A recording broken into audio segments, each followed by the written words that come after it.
Hi అండి, welcome to my channel. తొలి Ekadashi special పాల తాలికలు ఎలా తయారు చేసుకోవాలో చూద్దామండి. ఇప్పుడు మనం ముందుగా స్టవ్ని అయితే వెలిగించుకుని ఒక గిన్నెనైతే పెట్టుకోవాలి. ఇప్పుడు మనం ఒక గ్లాస్ వాటర్ని అయితే యాడ్ చేసుకోవాలండి. మనకు చిన్న చిన్న బబుల్స్ వచ్చేంత వరకు ఉండి ఒక గ్లాస్ వాటర్కి మనకు 2 గ్లాసుల బియ్యం పిండిని అయితే కలుపుకోవాలి. ఇప్పుడు మనకు పిండిని ఉండలు లేకుండా బాగా దగ్గరకు ఉక్కించుకోవాలండి.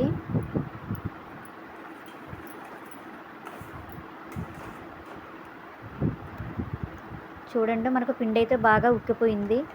దీన్ని పూర్తిగా చల్లారనివ్వాలి. ఇప్పుడు చల్లారిన పిండిని కొంచెం కొంచెంగా తీసుకొని మనం తాలికలు అయితే రెడీ చేసుకోవాలండి. ఇప్పుడు మనం అదే బియ్యం పిండితో మనం ఇలా తాలికల్లా ఉత్తుకోవాలి. ఇప్పుడు తాలికలు అయితే రెడీ అయిపోయండి. ఇప్పుడు మళ్ళీ మనం స్టవ్ వెలిగించుకొని ఒక గిన్నెని అయితే పెట్టుకోవాలి. ఇప్పుడు మనం తురుముకున్న బెల్లాన్ని అయితే తీసుకొని కొంచెం వాటర్ తీసుకోవాలండి. ఇప్పుడు మనం బెల్లాన్ని పూర్తిగా కరిగించుకోవాలి.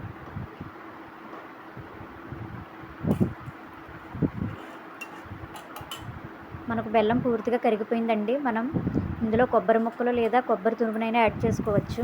నేనైతే ముక్కలు యాడ్ చేసుకున్నాను. అలాగే తాలికలు కూడా యాడ్ చేసుకోవాలి.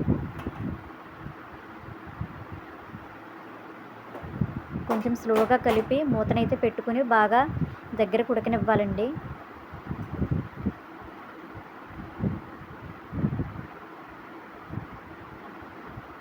తాలికలు అయితే ఉడికిపోయండి.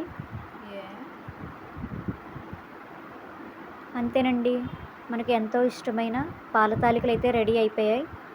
ఈ వీడియో నచ్చితే లైక్ చేయండి, షేర్ చేయండి, సబ్స్క్రైబ్ చేసుకోండి. Bye bye.